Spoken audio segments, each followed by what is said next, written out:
Welcome. And in this video, we're going to be talking about how to shift your business to be able to stay in business. So in these trying times, there's a lot of different things going on, and it's a struggle for most small businesses. It really is. So we have to be very creative, and we have to find new ways and different ways that we're able to turn our attention onto a different way in which we can make money, in which we can kind of shift our business to be able to make money in different areas of our business that we may not have thought about before. So we're able to stay in business. So I know I have been talking to quite a few business owners who are in business already. They're having a little bit of trouble trying to get that customer, right? With everyone staying home nowadays, and people are just seem to be like, not wanting to like splurge or buy or, invest in themselves or, anything out of the extra, right? So we have to kind of be creative in a way where we can get their attention and we can also still make some sales, right? That's what I want for you guys, to be able to make some sales.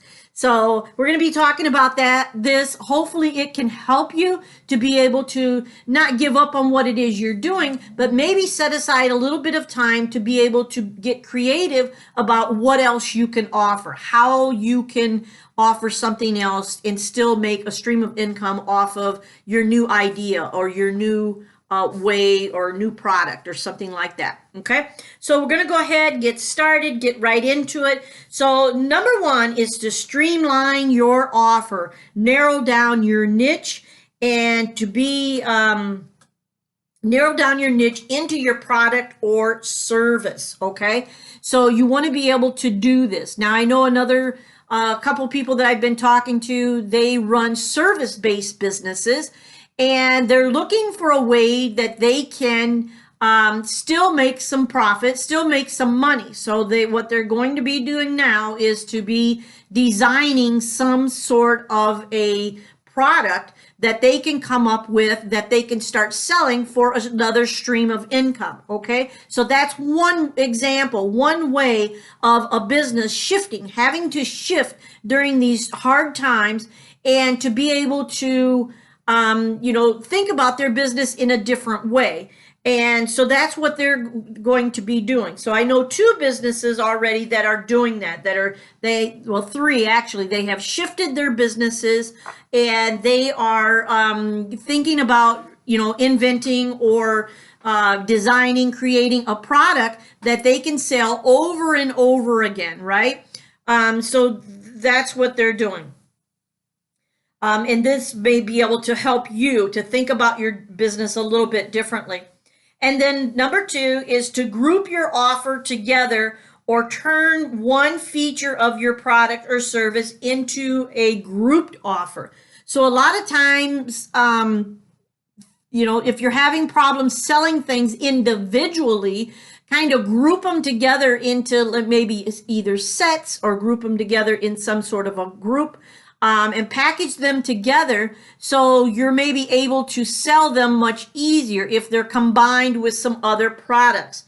So this has helped me myself when I group things together, especially on Poshmark. When I want to sell some of my clothing, I'm always rebuying and redesigning and redoing my wardrobe over and over and over again. I'm always working on that. It's just something I like. It's something I love. I love fashion. I love all different kinds of clothing materials and things like that, textiles. And so I sell the things that I don't want. I used to always just dump it off at one of the resale shops, or two of the resale shops actually. And instead of doing that, I'm like, hey, I could be making a little bit of profit off of them, right? Some of them are name brand clothing. And so that's what I do now. So I'll take a top, a pair of pants, maybe a sweater, group it in there together as a little outfit, and it sells much easier that way. People are getting a bargain because they're buying two or three items at the same time. They feel like they're getting a bargain, and it just really helps to sell it that way. So then number three is to focus selling on different marketplaces or platforms other than social media. So it's very hard to sell just like on a Facebook platform. A lot of people don't don't find those reputable, and I don't either, but people are trying it anyway.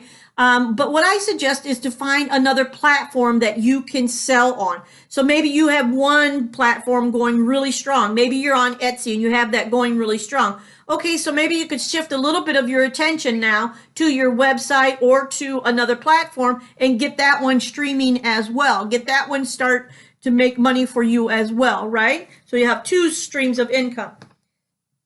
Excuse me. So then number 4 is to change your business vision if it's not making sales. So something that you offer that's completely new that you haven't offered before, right? There may be people out there waiting for you to,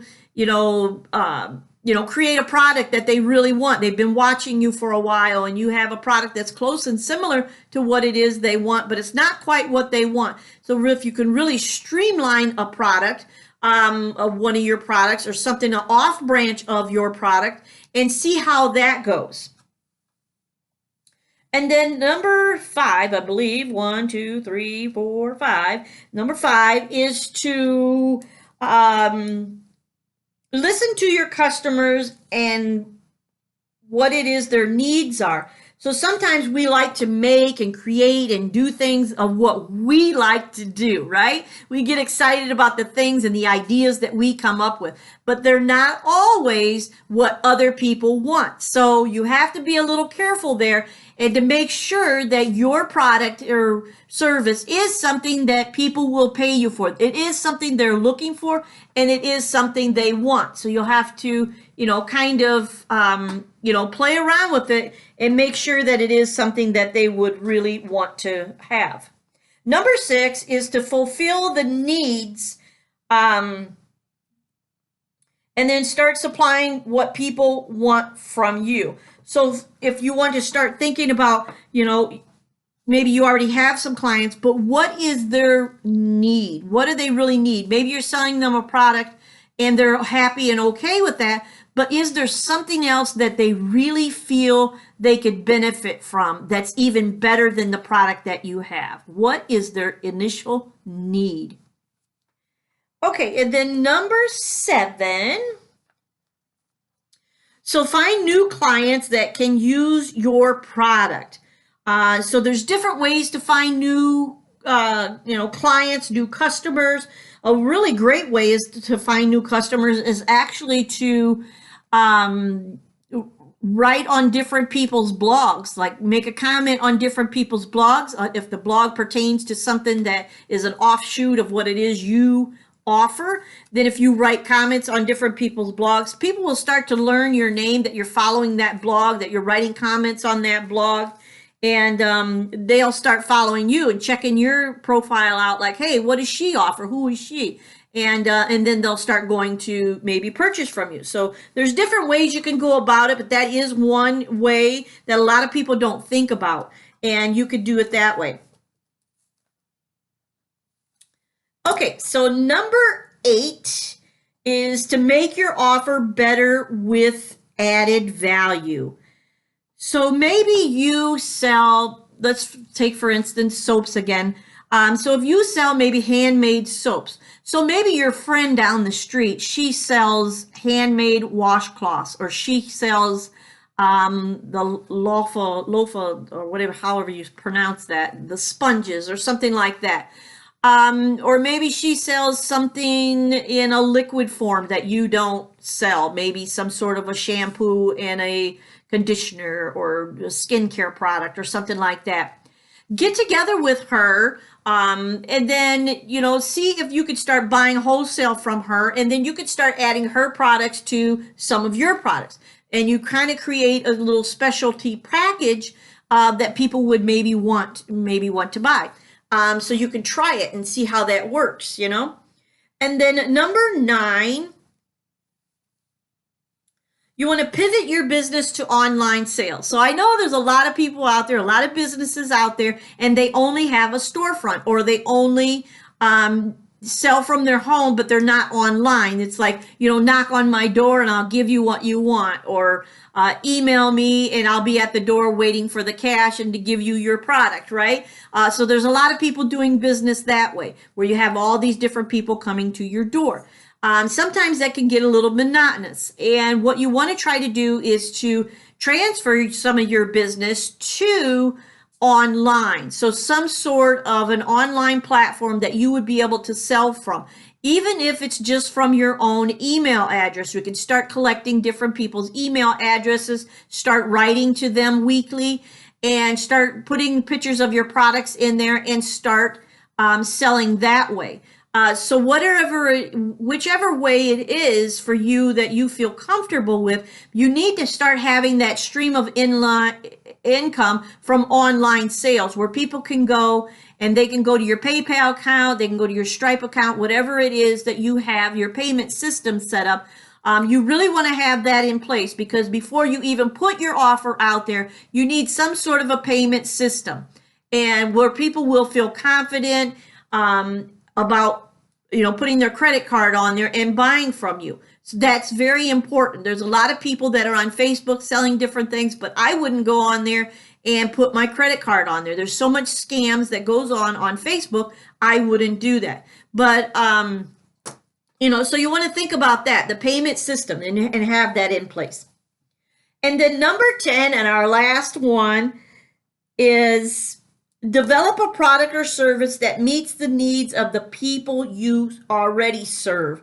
So maybe there's people that you already serve, and then there's a different way that you can still serve them.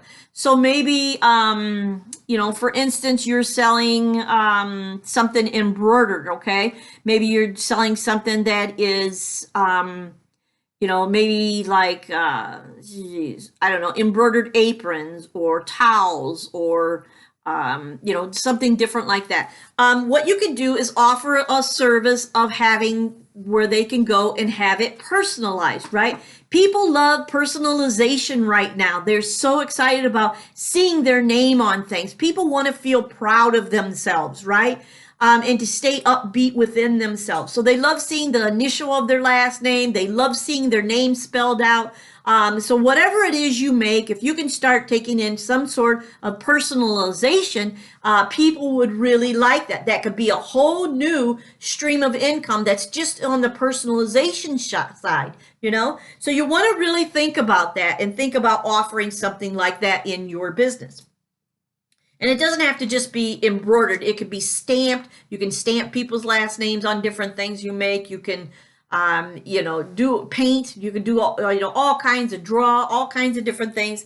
That would include their last name, or first name for that matter, depending on what your product is, right? So it just all depends. So that's really all that I have for this video. I will put a link below that you can book a call with me. I'd be more than happy to work with you and to help you build your business and to scale your business, really, to be able to bring your products and services to the online marketplace, and to be able to be seen, to be able to drive traffic, to be able to make an income from online. So thank you so much for watching. As always, I appreciate each and every one of you. Thank you so much for watching. Please put a comment below or give me a thumbs up. Let me know how I'm doing. I would really appreciate that. Thanks so much. Bye-bye now.